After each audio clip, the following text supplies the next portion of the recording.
श्री परमात्मने नमः। अथ तृतीयोऽध्यायः। अर्जुन उवाच जायसि चेत् कर्मणस्ते मता बुद्धिर्जनार्दन तत्किं कर्मणि घोरे मां नियोजयसि केशव। व्यामिश्रेणेव वाक्येन बुद्धिं मोहयसीव मे तदेकं वद निश्चित्य येन श्रेयोऽहमाप्नुयाम्। श्रीभगवानुवाच लोकेऽस्मिन् द्विविधा निष्ठा पुरा प्रोक्ता मया नघ। ज्ञानयोगेन साङ्ख्यानां कर्मयोगेन योगिनां न कर्मणामनारम्भान् नैष्कर्म्यं पुरुषोऽश्नुते न च सन्न्यसनादेव सिद्धिं समधिगच्छति। न हि कश्चित् क्षणमपि जातु तिष्ठत्यकर्मकृत् कार्यते ह्यवशः कर्म सर्वः प्रकृतिजैर्गुणैः। ॐ तत्सत् ॐ तत्सत् ॐ तत्सत्।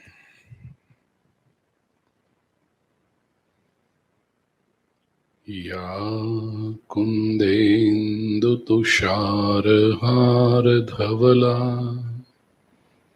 या शुभ्रवस्त्रावृता या वीणावरदण्डमण्डितकरा या श्वेतपद्मासना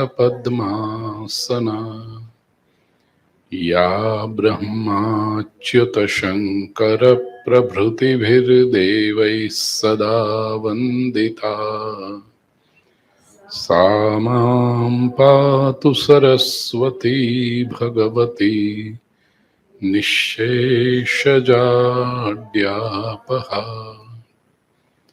शुक्लां ब्रह्मविचारसारपरमामाद्यां जगद्व्यापिनीं वीणापुस्तकधारिणीमभयदां जाड्यान्धकारापहाम्। हस्ते स्फाटिकमालिकां विदधतीं पद्मासने संस्थितां वन्दे तां परमेश्वरीं भगवतीं बुद्धिप्रदां शारदाम्। वसुदेवसुतं देवं कंसचाणूरमर्दनं देवकी परमानन्दं कृष्णं वन्दे जगद्गुरुम्। गुरुर्ब्रह्मा गुरुर्विष्णुः गुरुर्देवो महेश्वरः गुरुः साक्षात् परब्रह्म तस्मै श्रीगुरवे नमः।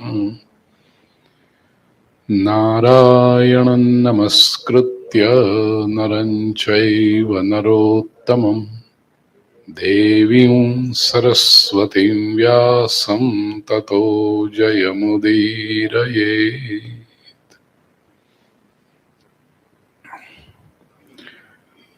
आत्मीय स्वजनों, शंकर भाष्य के आधार पर श्रीमद् भगवद गीता का अध्ययन हम कर रहे हैं। 9वां अध्याय 8वां श्लोक। कल 7वें श्लोक का चिंतन, 6ठे और 7वें श्लोक का चिंतन हमने किया। आज 8वां श्लोक। एक एक चरण मैं बोलूंगा, मेरे बाद में आप उसे दोहराएंगे। प्रकृतिं स्वामवष्टभ्य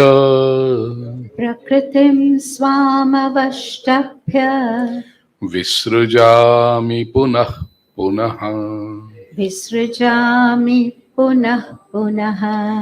भूतग्राममिमं कृत्स्नम्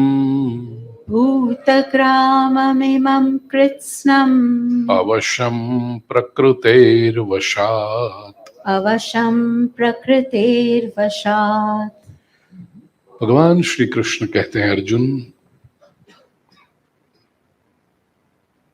जैसे कल्प के अंत में सारी प्रकृति मुझ में आकर के लीन हो जाती है और कल्प के आरंभ में मैं उसका सर्जन करता हूं। कैसे करता हूं? स्वाम प्रकृतिम अवष्टभ्य, मेरी प्रकृति को। कौन सी प्रकृति? 7वें श्लोक में भगवान आदि शंकराचार्य जी स्पष्ट कर चुके हैं, त्रिगुणात्मिकाम।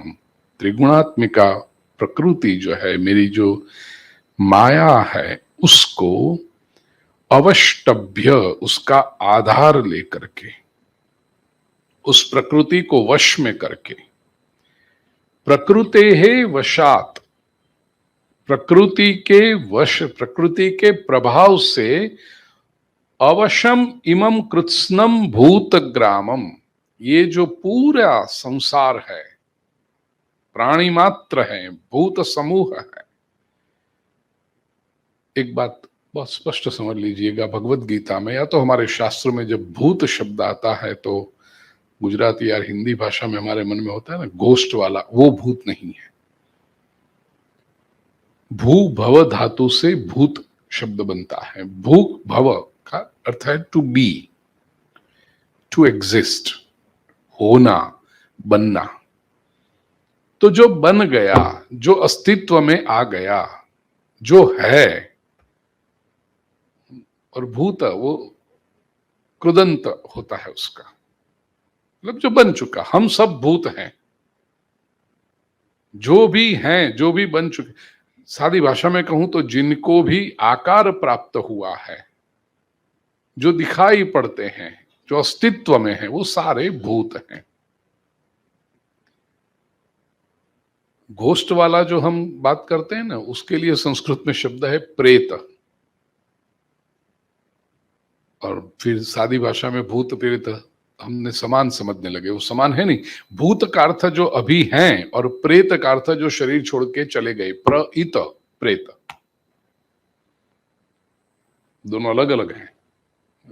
भाषा कैसे बदलती है और शब्दों के लिए कैसी गलत फहमी निर्माण होती है, और वो गलत धारणा ही फिर सही अर्थ बन जाती है, स्वीकृत अर्थ बन जाती है। इसका एक क्लासिक एग्जाम्पल है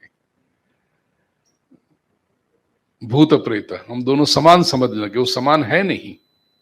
एनीवे, तो मैं इसका सर्जन करता हूं। कौन सा? इमम कृत्स्नम भूत ग्रामम, ये संपूर्ण प्राणी मात्र है, उनका मैं सर्जन करता हूं। कैसे? पुनः पुनः विसृजामि, बार बार, फिर से भूयः मैं करता हूं।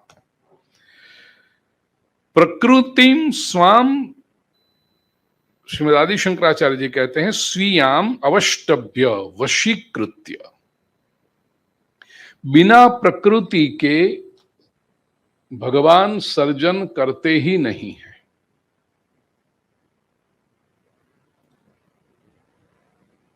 जब भी कोई सर्जन होता है, जब भी सृष्टि होती है, तो केवल चैतन्य पर्याप्त नहीं है, उसमें प्रकृति की आवश्यकता पड़ती ही है। और ये प्रकृति है क्या?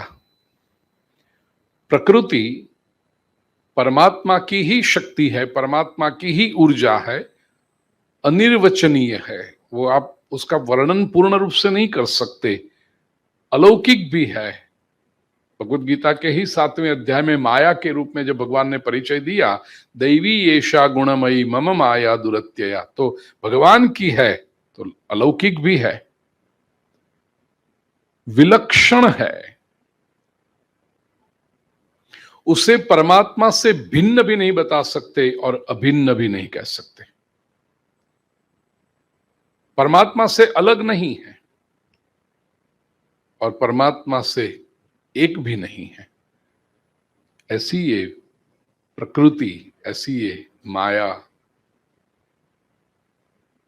हमारे गुजरात में पूज्य रविशंकर महाराज हुए, गोदान, भूदान, भूदान में उनका बहुत बड़ा योगदान रहा। गांधी जी के साथ में जो दो महापुरुष, यदि वो राजनीति में न रहते तो अध्यात्म के क्षेत्र में बहुत बड़ी क्रांति कर सकते थे। ऐसे दो महापुरुषों में एक है विनोबा भावे और दूसरे रविशंकर महाराज। दोनों ब्राह्मण, दोनों अत्यंत विद्वान, दोनों सेवाभावी, दोनों बहुत निष्काम। और विनोबा भावे ने तो शास्त्र के उसमें भी सर्जन इतना किया है। रविशंकर महाराज सत्याग्रही हो गए, समय की आवश्यकता थी, जो उनको ठीक लगा। ऐसी दिव्य चेतनाओं के बारे में 50-100 साल के बाद में कहना उन्होंने ये किया तो अच्छा किया, वो नहीं करते तो अच्छा था, वो हम होते कौन है ऐसे। उनको जो ठीक लगा उन्होंने किया।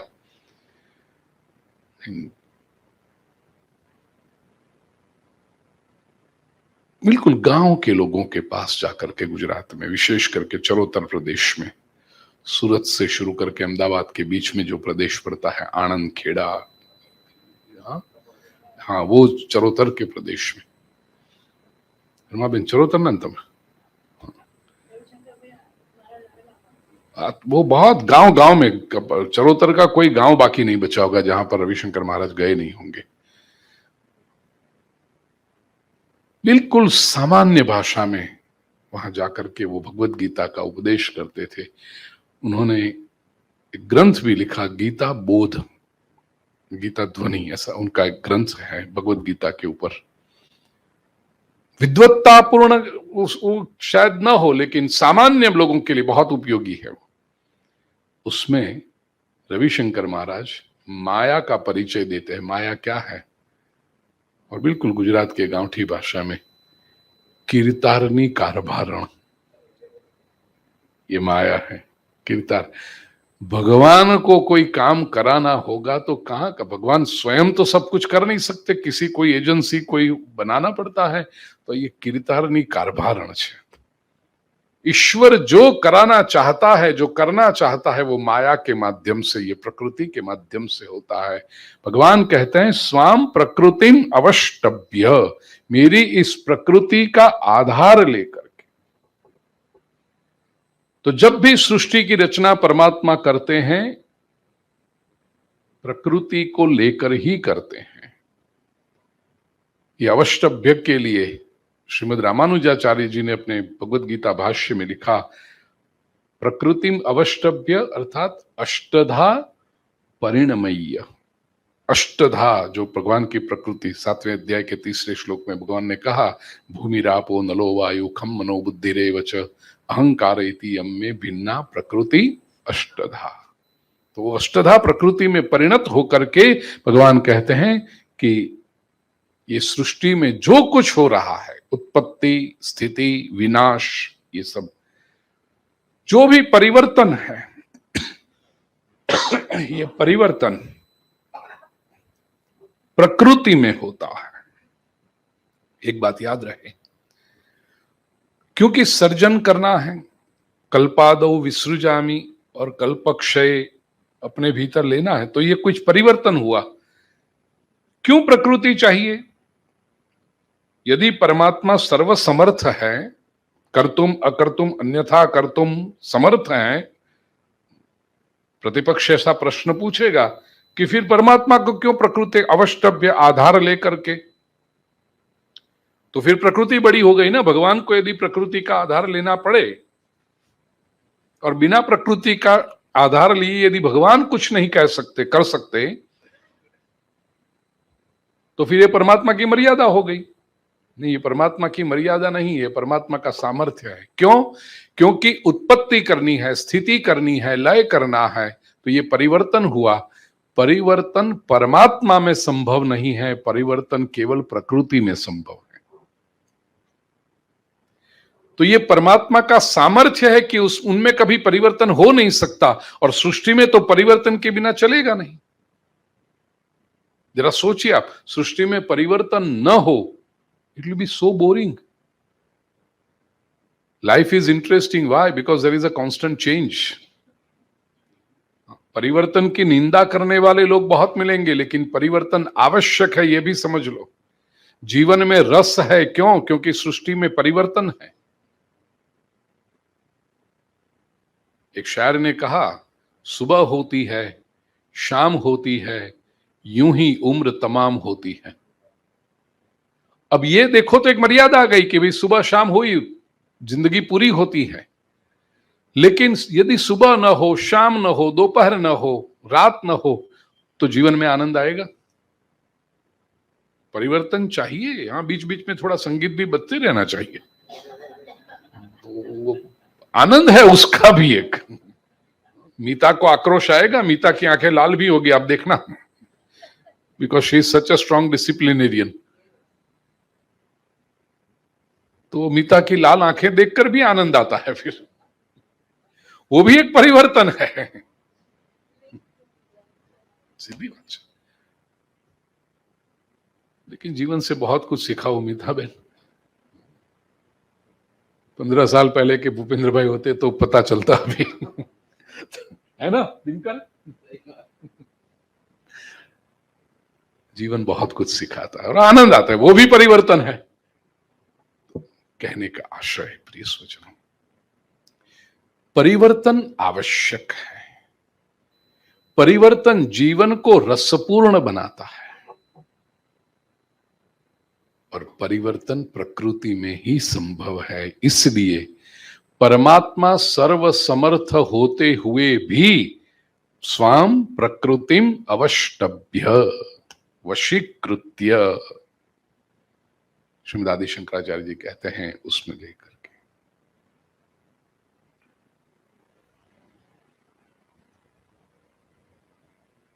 फर्क क्या है? अगले श्लोक की पूर्व भूमिका थोड़ी बता दूं। परमात्मा भी प्रकृति को अवष्टभ्य वशीकृत्य कर्म करते हैं, सर्जन करते हैं, स्थिति करते हैं, विनाश करते हैं। तो फिर आप कहोगे यदि परमात्मा प्रकृति को अवष्टभ्य करते हैं तो फिर हम तो परमात्मा के अंश हैं, मनुष्य हैं। हम यदि प्रकृति के आधार में रह करके यदि सब करें तो फिर हमारा दोष क्या है? क्यों हमें इतना, हमारी निंदा की जाती है? क्यों हमें इतना क्रिटिसाइज किया जाता है कि ये मनुष्य तो प्रकृति के वश है, माया के बंधन में है, माया जो कराती है वो मनुष्य करता है। परमात्मा यदि प्रकृति का आधार लेकर के करते हैं तो मनुष्य भी प्रकृति के आधार में आ गया ना। परमात्मा का गौरव करते हो, मनुष्य की निंदा करते हो, ये क्यों? तो वो समझाया है प्रिय स्वजनों, परमात्मा भी प्रकृति को अवष्टभ्य वशीकृत्य कार्य करते हैं, सृष्टि करते हैं, लेकिन फर्क ये है परमात्मा के कंट्रोल में प्रकृति है और मनुष्य प्रकृति के कंट्रोल में चला जाता है। ये अंतर है।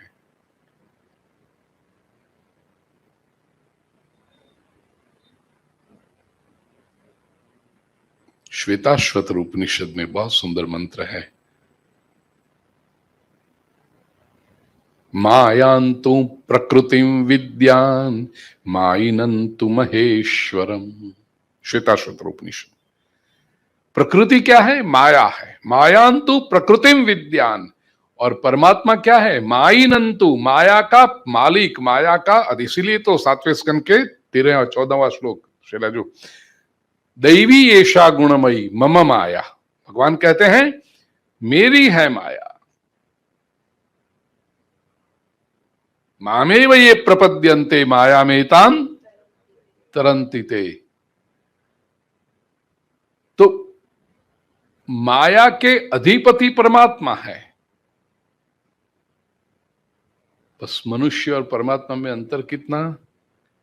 माया का अधिपति वो परमात्मा है, तो परमात्मा नचाए वैसे माया नाचती है, और मनुष्य माया नचाए ऐसे मनुष्य नाचता है। अंतर केवल यही। माया की आवश्यकता दोनों को है। लौकिक दृष्टांत यदि दूं तो पत्नी की आवश्यकता सभी को है, लेकिन कुछ पति ऐसे होते हैं जिनकी बात पत्नी सुनती है, और अधिकतर पति ऐसे होते हैं जो मुझे नहीं कहना है। अंतर केवल इतना है। भूत ग्राम मिमम, भगवान कहते हैं कृत्स्नम, ये संपूर्ण भूत ग्राम, अवशम प्रकृतेर्वशात, मैं पुनः पुनः विसृजामी, मैं उनका फिर से सर्जन करता हूं। इमम, संस्कृत में इदम इमम ये क्या है बताया जाता है, यह, ऐसे जो अंगुली निर्देश करके आप बता सको कि यह इमम, यह भूत ग्राम।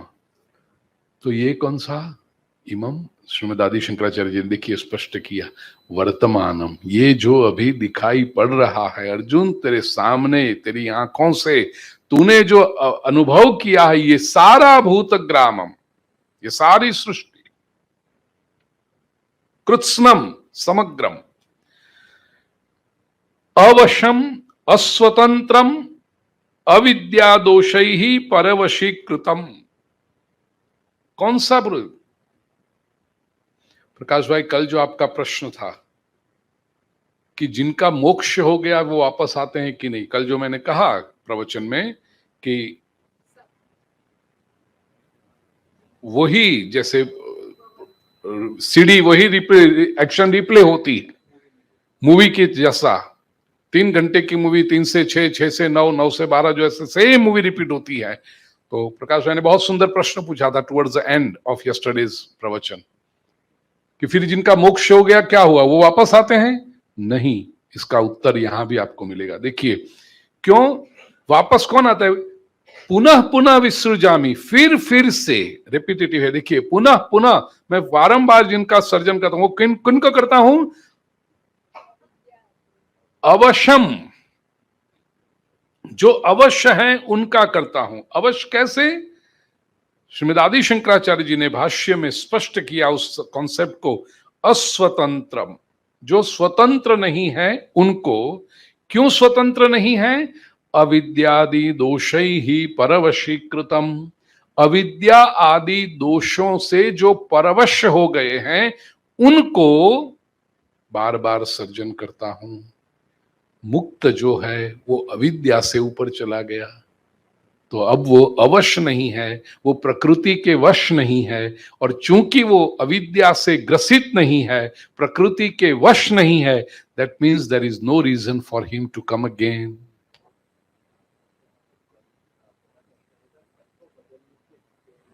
वही कल्प में, वही पूरी कल्प की तो मूवी है ना, और कल्प के पहले जो थे, लेकिन इस कल्प के दौरान समझ लीजिए उसने साधना करके मुक्ति पा ली, तो दूसरे कल्प में वो नहीं आएंगे। मुझे पता है आपका ये प्रश्न, इसीलिए मैं कहता हूं यहां स्पष्ट, क्यों नहीं आएंगे? क्योंकि इस कल्प में अपनी जीवन यात्रा के दौरान वे अविद्यादि दोषै ही मुक्त हो गए। जो परवश होते थे वो आते थे, अब वो परवश नहीं रहा, वो अविद्या से मुक्त हो गया, इसलिए वो वापस नहीं आएगा। वो सही अर्थों में मुक्त हुआ। तो जो परवश नहीं है, प्रकृति के दबाव में नहीं है,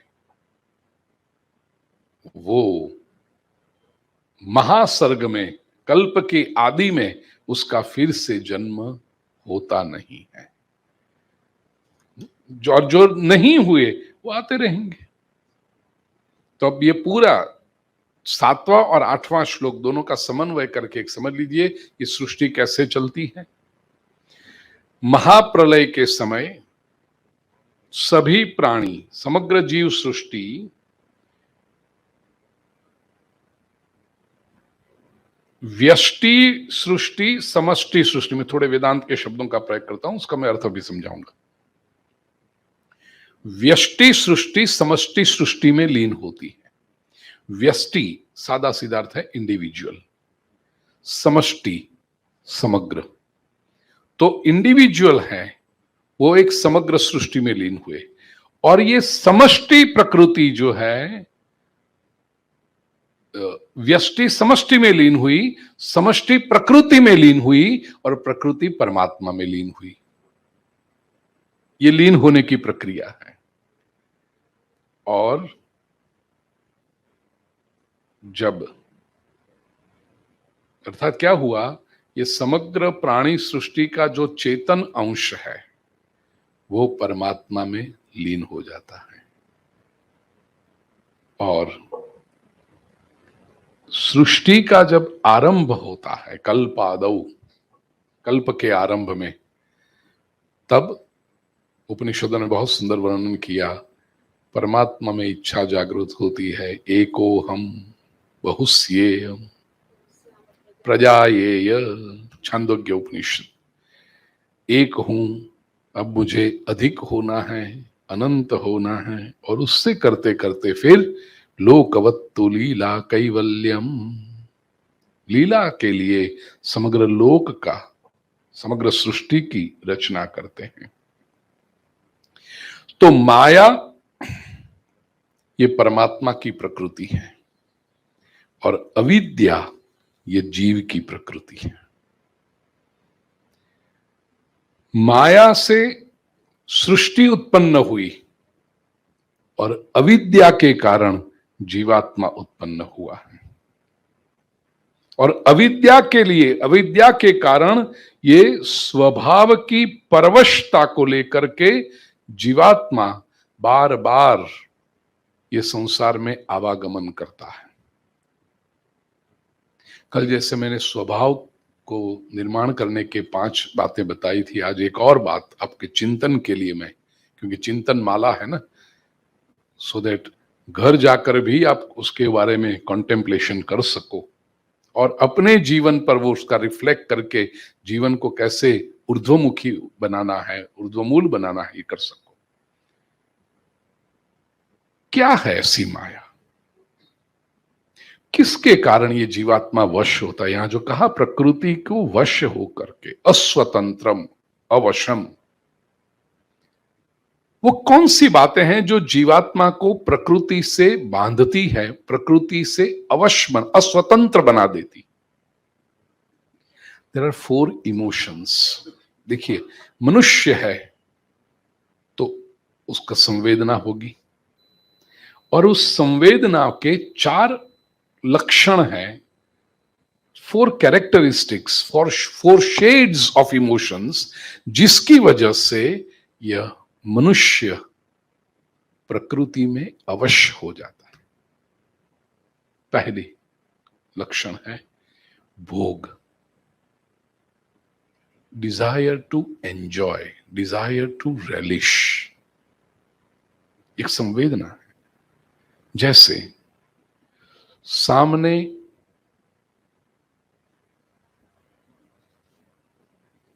ये सुंदर पुष्प है गुलाब का, ऑब्जेक्ट है, पदार्थ, पौधे पर खिला हो या कहीं हो, तो इसको देखकर जीवात्मा की एक संवेदना आती है, मैं इसका भोग करूं, इसको छूं, उसको स्पर्श करूं, उसकी सुगंध लूं। कोई बहना होगी तो उसको इच्छा होगी कि मैं अपने शू क्या पेलो गजरा में, उसमें बड़ा सा होता है अम्बोड़, जुड़े जुड़े में डालूं। ये भोग की इच्छा है। कोई पुरुष होगा तो उसको लगेगा मैं कोट के या कुर्ते के बटन में लगाऊं, या मैं कोई अपने प्रिय पात्र को जाकर दूं।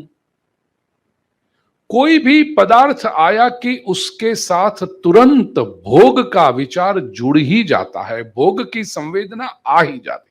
You want to enjoy, desire to enjoy. कोई स्वादिष्ट भोजन का पदार्थ है, सामने लड्डू रखा तो तुरंत लगता है कि चख तो लें जरा एक बार। 5 इंद्रियां जो है हमारी, उससे मनुष्य को किसी न किसी पदार्थ का भोग करने की इच्छा होती है, संवेदना होती है। इसी के कारण अब देखिए, ये पॉजिटिव और नेगेटिव दोनों हैं। ये चाहिए, भगवान ने हमें एक शक्ति दी है, ये इसी से तो जीवन का रस है, नहीं तो 100 साल बिताते कैसे हम। तो ये सारी बात, लोग जब वेदांत के नाम पर एक्सट्रीम होते हैं ना, तो मैं जरा वहां पर रेड सिग्नल लेके खड़ा हो जाता हूं कि भाई एक्सट्रीम मत जाइए, छोड़ दो, सब निकम्मा है, त्याज्य है। नहीं, त्याज्य नहीं है, बैलेंस एटीट्यूड होना चाहिए। कहना तो बहुत आसान है, सब भोग छोड़ दो, जीवन क्या रहेगा। संभव है आप सुंदर बगीचे में जाओ, सुंदर फूल खिले और आपके अंदर कोई संवेदना ही न जगे, तो फिर हम शायद मनुष्य कहलाने के योग्य भी हैं, नहीं पता नहीं। तो भोग के इच्छा ये जीवन को रसिक बनाती है, लेकिन वो जब एक्सट्रीम हो जाए तब वो बंधन निर्माण करती है। दूसरा एक संवेदन है वात्सल्य।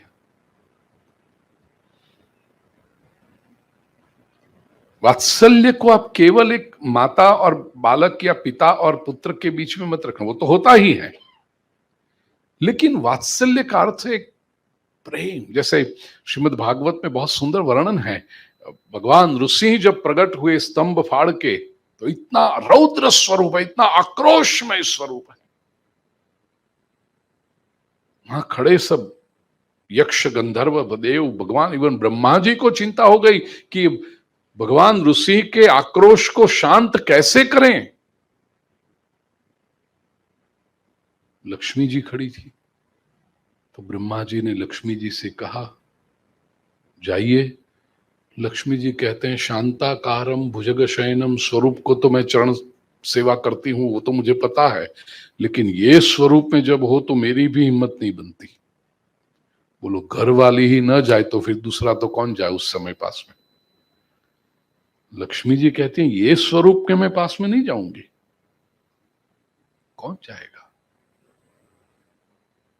देखा, ब्रह्मा जी देख रहे हैं कि सब लोग हैं, सबकी आंखों में चिंता है कि क्या होगा क्या होगा। भगवान इतने आक्रोश में, दृष्टि प्रहलाद पर पड़ी ब्रह्मा जी की, और ये 5-7 वर्ष का बालक अनिमेष नयनों से परमात्मा के सम्मुख देख रहा है। उसके मन में, उसकी आंखों में कोई भय नहीं है, उसके चेहरे पर कोई उद्विग्नता नहीं है, वो ऐसे एक टकी लगाकर परमात्मा का दर्शन कर रहा है। ब्रह्मा जी ने सोचा इसके कारण, इसके बुलाने पर प्रभु पधारे हैं, इसी को भेजा जाए। तो प्रहलाद से कहा वत्स, इतनी तुम एकाग्रता से प्रभु के दर्शन कर रहे हो, जाकर चरण स्पर्श करो, प्रभु की गोद में जाकर बैठो। प्रहलाद ने कहा हाँ। चले गए, चरण स्पर्श किए, और भगवान ऋषि ने जब देखा कि ये भक्तराज चरण स्पर्श कर रहा है, तो ऋषि भगवान ने प्रहलाद को उठा करके अपनी गोद में बिठाया, और वहां पर वर्णन है जो रौद्र स्वरूप था, जो आक्रोश था, वो शांत होने लगा, और नृसिंह स्वरूप में भी वात्सल्य भाव का प्रागट्य हुआ है। लिखा है चाटने लगे, जैसे कोई, और वात्सल्य शब्द ही बना है वत्स, वत्स का अर्थ है बछड़ा। कोई गाय जैसे अपने बछड़े को प्रेम से चाटती है, ऐसे भगवान ऋषि प्रहलाद को चाटने लगे। वात्सल्य, अब ये बहुत दिव्य भाव है, लेकिन उसका भी जब अतिरेक हो जाए तो वह प्रकृति के वश में जीवात्मा को कर देता है। इसलिए आप देखिए, बालक छोटा हो तब वात्सल्य हो, लेकिन वही बालक जब 18, 20, 22, 25 वर्ष का पुत्र या पुत्री संतान बने, कोई गलत निर्णय करे, वो जीवन में गलत कंपनी में आ जाए, गलत दिन, तो पिता के रूप में, माता के रूप में वात्सल्य होगा, प्रेम होगा, तो बताओगे ना कि बेटा ये गलत दिशा में जा रही हो तुम, ये पात्र तुम्हारे योग्य नहीं है, बताओगे। ये न बता पाओ तो आप आपका कर्तव्य चूक रहे हो। लेकिन फिर क्या होता है पता है, वो कहे नहीं हम तो जाएंगे, हम तो खड्डे में गिरेंगे ही, तब आपका वात्सल्य वहां पर पूर्ण होना जाना चाहिए। You have to create a clear cut distinction. अन्यथा महाभारत में देखो, दुर्योधन गलत मार्ग पर था, फिर भी धृतराष्ट्र वो लाइन ड्रॉ नहीं कर पाया। पुत्र मोह के कारण धृतराष्ट्र ने इतना बड़ा महाभारत खड़ा किया, इतना बड़ा संहार, पूरे परिवार को अधःपतन में ले गया। अब महाभारत में धृतराष्ट्र है, कई माताएं ऐसी होती हैं संतान मोह के कारण। गांधारी को बाद में पता चला है, अब महाभारत का अध्ययन किए पता चले, गांधारी स्पष्ट फिर कहती है, विशेष करके द्रौपदी चीरहरण का प्रसंग आता है, तब गांधारी स्पष्ट आकर कहते धृतराष्ट्र से भी कि पुत्र मोह को छोड़ो, अभी यह समय आया है। लेकिन फिर भी धृतराष्ट्र न छोड़ पाए। संतान यदि गलत दिशा में जाएं तो उनको रोको, यदि न रोक पाओ तो आप उसके साथ खड्डे में मत जाओ, आप रुक जाओ। नहीं तो वो वात्सल्य व्यक्ति का अधःपतन करता है। रोक नहीं पाते और साथ में चलते हो, that means you are supporting indirectly. आपको रुक जाना चाहिए कि भाई इससे अधिक मैं तुम्हारे साथ में आगे नहीं आ सकता, गलत दिशा में जाना हो तुम्हें तो। ये स्पष्टता होनी चाहिए, तो वात्सल्य व्यक्ति को बांध। तीसरी संवेदना है सौंदर्य। ये मन का स्वभाव है प्रिय स्वजन, कहीं ना कहीं वो अपने सौंदर्य को ढूंढ लेता है। शेक्सपियर ने बहुत सुंदर कहा, beauty lies in the eyes of the beholder. सौंदर्य पदार्थ में नहीं होता, देखने वाले की आंख में होता है। इसलिए एक व्यक्ति को जो सुंदर लगे वो दूसरे को न भी लगे, तो ये सौंदर्य it's a subjective issue, it's not object. सौंदर्य कभी ऑब्जेक्टिव हो ही नहीं सकता। एक ही वस्तु सबको सुंदर लगे, कल मैंने बंगल का दृष्टांत दिया था ना आपको, एक ही वस्तु सबको आकर्षक लगे, सबको सुंदर लगे, ये संभव नहीं है। तो ये सौंदर्य का भाव है, it's a very personal emotion, it's a very subjective emotion. वो व्यक्ति को प्रकृति का वश में डाल देता है। और चौथी बात है स्वामित्व का भाव, सेंस ऑफ पोजेशन। जो आकर्षक है, जो सुंदर है, जो प्रिय है, व्यक्ति अपने पास में रखना चाहता है। अब ये मेरे से अलग ना हो, ये कहीं छूटे नहीं। क्यों? क्योंकि जब मुझे इच्छा हो तब वो मिल जाना चाहिए। वो स्वामित्व का भाव है, ये मनुष्य को प्रकृति के वश करता है। और ये भावनाएं जहां रहेगी, अब देखिए, जीवन का रस लेने के लिए मर्यादित मात्रा में भोग भी हो, वात्सल्य भी हो, सौंदर्य भी हो और स्वामित्व भी हो, यह आवश्यक है। लेकिन जब आप उसके गुलाम बन गए तो आप प्रकृति की पकड़ में आ गए। और ये लोग जो हैं, भगवान कहते हैं पुनः पुनः विसृजामि, वो बार बार आते हैं। इसलिए यदि आप ये पुनः पुनः के सर्कल से छूटना चाहते हैं तो ये 4 बातों को कंट्रोल में कर लीजिए। कैसे करें? भोग अवश्य। कैसे? जो सामने है, इसको हम कहते हैं यदृच्छया, भगवद गीता का ही शब्द है यदृच्छया। ईश्वर जो सामने भेजता है उस भोग का स्वीकार। भोग के पीछे लालच नहीं, भोग के पीछे दौड़ नहीं। स्थित प्रज्ञ दर्शन के दूसरे ही श्लोक में भगवान श्री कृष्ण ने बहुत सुंदर शब्द प्रयोग किया, दुखेष्वनुद्विग्न मनाः सुखेषु विगत स्पृहः। सुख की स्पृहा नहीं, 56वां श्लोक दूसरे अध्याय का। स्पृहा का अर्थ क्या है? जिससे एक बार भोग करके सुख मिला वो बार बार मिलता रहे। आज यदि रबड़ी खाई और रबड़ी बहुत अच्छी लगी, देखिए श्रीमद आदि शंकराचार्य जी के सामने भी जब उनकी पत्तल में रबड़ी रखी जाती होगी तो श्रीमद आदि शंकराचार्य जी भगवान को स्मरण करके, प्रभु को अर्पण करके वो रबड़ी का स्वाद लेंगे। इतना ही नहीं, उसको कहेंगे रबड़ी बहुत अच्छी बनाई। श्रीमद आदि शंकराचार्य ये क्या रखा मेरी पत्तल में, उठा लो इसको, छोड़ दो, ऐसा नहीं करेंगे वो भी एक पागलपन है। किसी ने सुंदर लड्डू रखा, श्रीमद आदि शंकराचार्य जी वो लड्डू खाएंगे, कहेंगे भी कि लड्डू बहुत अच्छा बना है। सामान्य मनुष्य का क्या होता है? आज रबड़ी खाई, 4 दिन के बाद, हफ्ते भर के बाद फिर से याद आएगी वो पिछले सोमवार को रबड़ी थी ना, बहुत अच्छी थी, कुछ करो जरा, फिर से आ जाए, ऐसा कुछ करो। ये सामान्य मनुष्य। श्रीमद आदि शंकराचार्य जी ये नहीं करेंगे कि 15 दिन पहले जो लड्डू बनाया था वो लाओ, वो नहीं करेंगे। सामान्य मनुष्य तो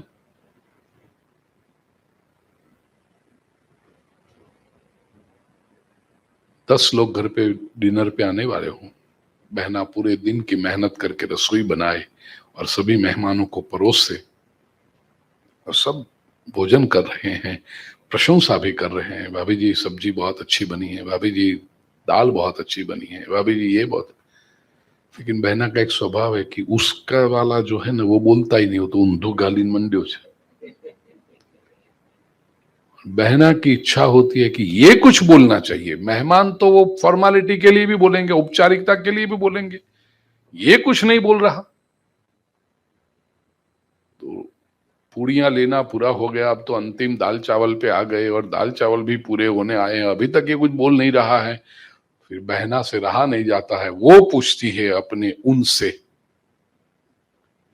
आप कुछ बोले नहीं, दाल कैसी बनी है? पिछले इतवार जैसी नहीं है, तू भी नहीं है पिछले इतवार जैसा। You also changed.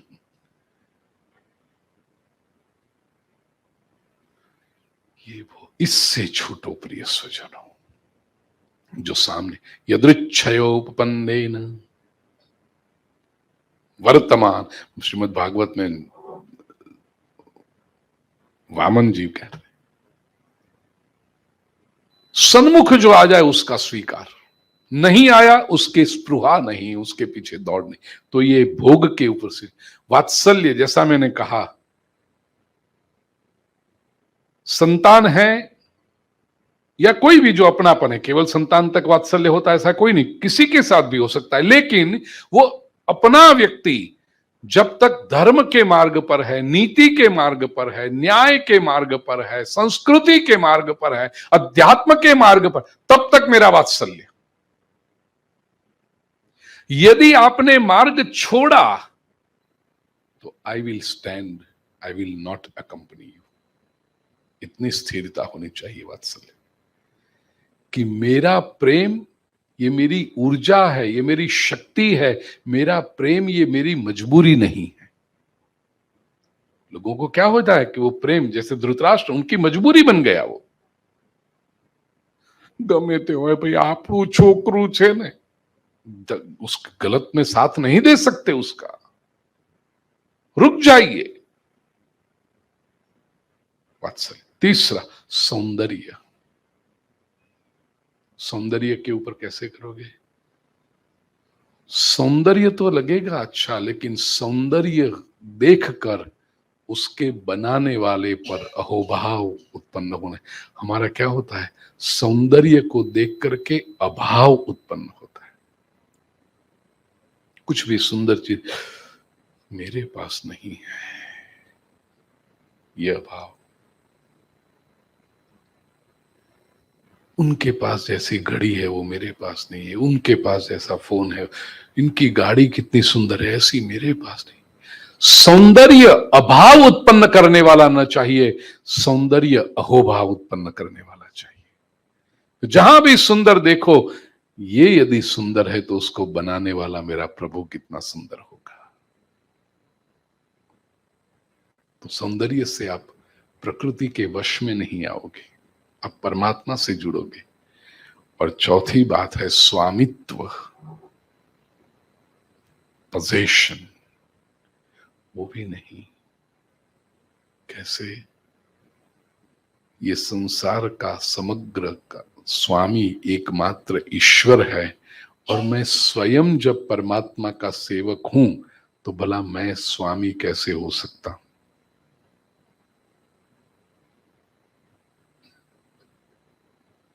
किसी श्रीमंत के वहां सेवक के रूप में जो काम कर रहा हो, आपके यहां समझो कोई सेवक है, कोई वफादार बरसों से, वो सब अपना समझता है, लेकिन उसको मालूम है ये अपना क्यों? क्योंकि मेरे मालिक का है, मेरा नहीं। तो मेरा कर्तव्य क्या है? इस वस्तु को मेरा मालिक प्रसन्न रहे ऐसे इसका इस्तेमाल, ऐसे इसका उपयोग करना है। तो स्वामित्व भी ऐसे होना चाहिए। वस्तु मेरी नहीं हो सकती, क्योंकि मैं स्वयं ईश्वर का हूं, तो वस्तु मेरी कैसे हो सकती? ये व्यक्ति प्रकृति के परवश नहीं होता। और ये जो चार बातें जिसने समझ ली, उसके लिए मुक्ति का मार्ग सरल बनता है, सहज बनता है। अच्छा, अभी एक प्रश्न निर्माण हो। श्रीमद आदि शंकराचार्य जी भाष्य में पूछते हैं कि प्रभु इतना बड़ा यदि आप काम करते हैं, सृष्टि करते हैं, सर्जन करते हैं, संभालते हैं, लय करते हैं, तो फिर आपको भी पाप और पुण्य तो लगता होगा ना प्रभु? कर्म के बंधन तो निर्माण होते होंगे, क्योंकि इतना बड़ा, हम 5-7 लोगों का परिवार चलाएं तो प्रभु आप इतने कर्मों के बंधन कर देते हैं हमारे, तो आप इतने करोड़ों करोड़ों जीवों का उत्पत्ति स्थिति लय करते रहे, तो फिर आपको भी तो लगता होगा ना ये सब। तरही तस्य ते परमेश्वरस्य भूतग्रामम विषमम विदधतः, क्योंकि अलग अलग करते हैं ना सबका। कोई सुखी होता है संसार में, कोई कम सुखी होता है, कोई सुंदर होता है, कोई नहीं होता, कोई ज्ञानी होता है, कोई अज्ञानी होता है।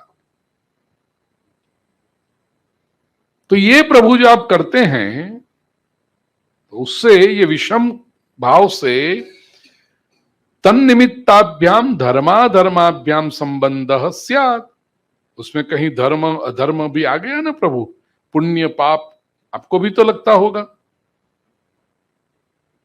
भगवान कहते हैं नहीं लगता है। अच्छा, कैसे नहीं लगता है? 9वां श्लोक, न च मां तानि कर्माणि न च मां तानि कर्माणि निबध्नन्ति धनञ्जय निबध्नन्ति धनञ्जय उदासीनवदासीनम् उदासीनवदासीनम् असक्तं तेषु कर्मसु असक्तं तेषु कर्मसु न च मां तानि कर्माणि निबध्नन्ति धनंजय। हे धनंजय, च, यहां च का अर्थ है परंतु। संस्कृत में ये च अव्यय है ना, उसका बहुत च और के अर्थ में भी होता है, एंड, ऑल्सो, ये अर्थ होते हैं। बट यहां पर च का अर्थ है नहीं, परंतु ये नहीं होता। क्यों? तानि कर्माणि माम न निबध्नन्ति, वो सारे कर्म जो मैं उत्पत्ति स्थिति लय करता हूं, वे कर्म, श्रीमद आदि शंकराचार्य जी कहते हैं, तानि कौन से? भूत ग्रामस्य विषम विसर्ग निमित्तानि कर्माणि। जो आपने कहा कि ये भूत ग्राम, कोई सुंदर होता है, कोई असुंदर होता है, कोई अमीर होता है, कोई गरीब होता, ये जो विषम भाव है, वो मुझे कर्म के बंधन लगते नहीं। क्यों नहीं लगते? उदासीन वदासीनम, तेषु कर्मसु, उन कर्मों में 3 बातें कही। उदासीनवत, उदासीनम वत आसीनम। उदासीनवत आसीनम, मैं उदासीन की तरह बैठा हूं, मैं उदासीन की तरह स्थित हूं। और असक्तम, अनासक्त हूं, अनअटैच्ड हूं। ये 2 शब्द प्रिय स्वजनों समझ लीजिए, इससे कर्म के बंधन लगते नहीं। भगवत गीता का मुख्य सूत्र ही है निष्काम कर्मयोग। कर्म तो करो, भगवत गीता ये शास्त्र है कि कर्म तो करो, लेकिन कर्म के बंधन निर्माण नहीं होने चाहिए। कर्म किए बिना भी रह नहीं पाओगे। शरीर यात्रा पिचते न प्रसिद्ध्येद कर्मणः, 3 अध्याय में भगवान श्री कृष्ण ने कहा है कि कर्म यदि नहीं करोगे तो तुम्हारा शरीर भी नहीं चलेगा। कर्म तो करना ही पड़ेगा। भगवान कमाल है, एक तरफ आप कहते हो कि कर्म तो करना ही पड़ेगा और कर्म करते हैं तो बंधन निर्माण होते हैं, तो प्रभु आप ही हमें डालते हो ना फिर बंधन में। भगवान कहते हैं नहीं, कर्म के सिवा जीवन नहीं चलेगा। ये शास्त्र, ये सिद्धांत है, लेकिन इसका अर्थ ये नहीं कि तुम जो कर्म करो उसमें बंधन निर्माण होंगे ही। भगवत गीता ये शास्त्र है, ये किमिया है, ये फॉर्मूला बताती है कि कर्म तो करो लेकिन बंधन निर्माण ना हो। और वही निष्काम कर्म योग है। इसके असेंस में ये 2 शब्द यहां पर भगवान ने बता दिए, उदासीनवत आसीनम और असक्तम। उदासीन शब्द का अर्थ समझे। उत आसीन, उत ऊपर, आसीनम बैठा हुआ। अब भगवान ऊपर भी होता है, नीचे भी होता है, ऐसा होता है क्या?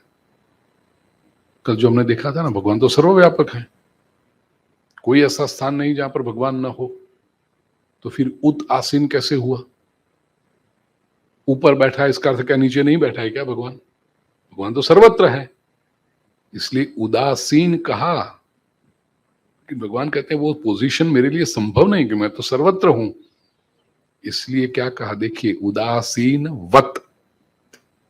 केवल उदासीन कह सकते थे, जहां जीवात्मा की बात आती है वहां भगवत गीता केवल उदासीन शब्द प्रयोग करती है, लेकिन भगवान जब अपने लिए प्रयोग करते हैं तो केवल उदासीन शब्द नहीं कहा, उदासीन वत, उदासीन की तरह। भगवान उदासीन हो सकते नहीं हैं, लेकिन उदासीन की तरह, उदासीन वत आसीनम, उसके जैसे। कैसे? जिनके सर्व कार्य बिना कर्तृत्व भावना से। देखिए श्रीमद् आदि शंकराचार्य जी अपने भाष्य में लिखते हैं, अतः अन्यस्य अपि कर्तृत्वाभिमाना भावः असक्तम फलासंगरहितम अभिमान वर्जितम अहं करोमि इति तेषु कर्मसु। उदासीन का पहला अर्थ है मैं कर रहा हूं, वो नहीं। उपेक्षकः, श्रीमद् आदि शंकराचार्य जी ने शब्द प्रयोग किया, उपेक्षकः।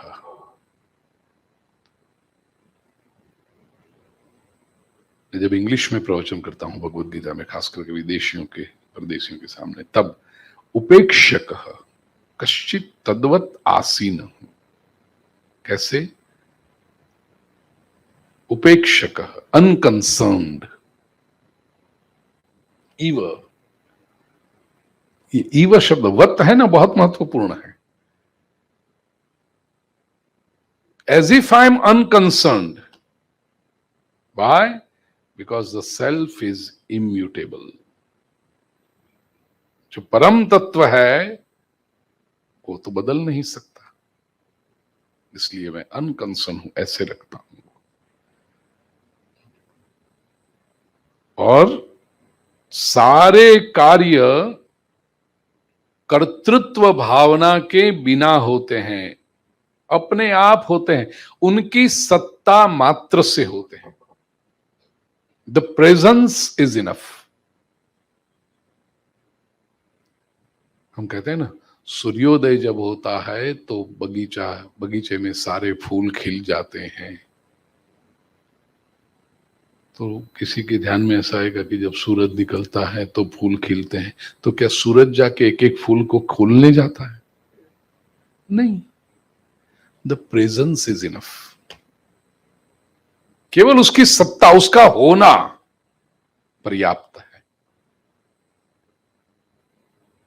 बॉस ऑफिस में न हो तब का वातावरण अलग होता है, और बॉस ऑफिस में हो, वो अपनी कैबिन में है, दिखता भी नहीं है, लेकिन एक समाचार बस सबके बॉस हैं, तो उस दिन का वातावरण कैसा होता है?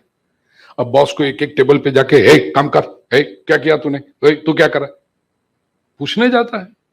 नहीं, सत्ता मात्र, होना पर्याप्त है बस। इसलिए जो भी प्रभावी होगा ना, उसकी सत्ता चलनी चाहिए। आजकल टीचर जाकर के क्लास में कहे साइलेंस साइलेंस, तो ये टीचर किस काम का?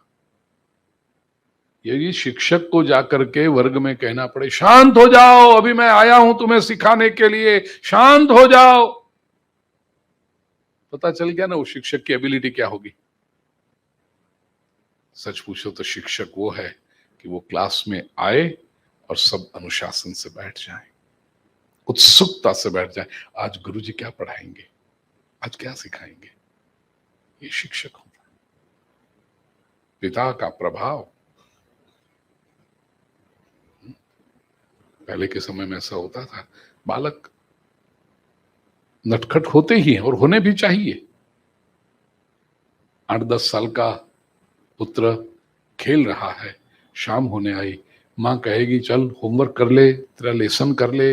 हाँ आता हूं मम्मा, आता हूं। 7 बजने आए, अभी तक उसने लेसन नहीं किया है। फिर मम्मा अपना अंतिम शस्त्र, लेसन नहीं करेगा तेरे पापा को बता दूंगी। बस तुरंत लड़का आ जाएगा, नहीं मम्मी पापा को मत बताना, देख मैं लेसन कर लेता हूं, मैं अभी अभी लेसन पूरा हो जाएगा, पापा को मत बताना। शाम के समय पापा घर में आए तो पूरा अनुशासन हो जाता, पापा आ गए, पापा आ गए।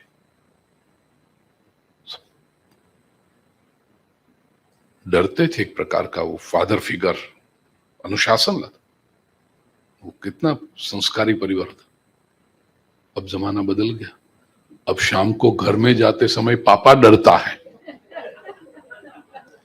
मैं कुछ बोल न दूं, मुझसे कुछ हो न जाए। और वो मनोवैज्ञानिकों ने क्या, कॉम्प्लेक्स मत दो बच्चों को, कॉम्प्लेक्स हो जाएगा। तो पापा डरता है, वो कुछ बोलने जाएगा तो मम्मी कहती है मत कहो ऐसे बच्चों को, डर जाता है बच्चा। फिर पापा डरता हुआ बैठेगा, चलेगा। और उसका परिणाम भी क्या आ रहा है देखते हैं ना हम। सत्ता होने, ईश्वर की सत्ता मात्र से।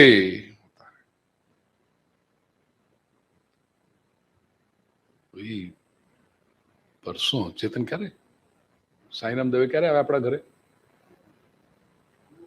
गुरुवार, साईराम दवे मुंबई में थे, तो उनका फोन आया कि भाई आप घर पे हो। मैंने कहा हूं, मैं आऊं मिलने। मैंने कहा आ जाओ, आनंद आएगा। फिर मैंने अपने नजदीक के कुछ स्वजनों को बुला लिया।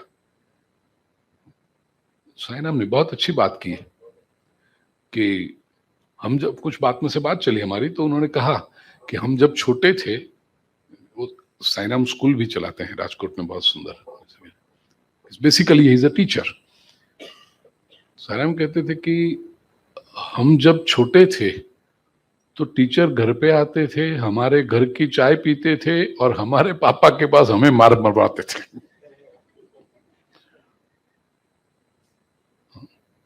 ये आपका बेटा बराबर पढ़ता नहीं है, पापा दो टीचर के सामने और कहेंगे अब मुझे क्यों कहने आता, आप ही लगा दो उसको। अनुमति थी टीचर को, बोलते हैं आजकल के टीचर बेचारे डरते हैं कि कोई वो, हाँ वो सब हो जाता है। जरा सा कुछ कोई टीचर डांटे तो पेरेंट टीचर मीटिंग में इश्यू बन जाता है कि ये टीचर ने इसको ऐसा किया, बेचारा टीचर डरता है और उसका सीधा इंपैक्ट पढ़ाई पे आता है। फिर टीचर समझता है जाओ ना, मैं क्या करूं, मेरे 40 मिनट मेरी पूरी हो जाए, छूट तो पगार मेरा आ जाए, खत्म हो गई बात। सत्ता होनी चाहिए प्रिय स्वजनों, ईश्वर की सत्ता मात्र से चलता है, उदासीनवत। दूसरा, ये जो प्राणी उत्पन्न होते हैं उससे मैं हर्षित नहीं होता हूं, और प्राणी प्रकृति में लीन होते हैं उससे मैं खिन्न नहीं होता, इसलिए उदासीनवत। ये जीवात्मा जब जन्म लेते हैं तो उससे प्रभु प्रसन्न नहीं होते, और जब कोई लीन हुआ तो प्रभु दुखी नहीं होते, इसलिए उदासीनवत। प्रिय स्वजनों, ये योग्यता जिसमें आ गई, ऊपर उठो।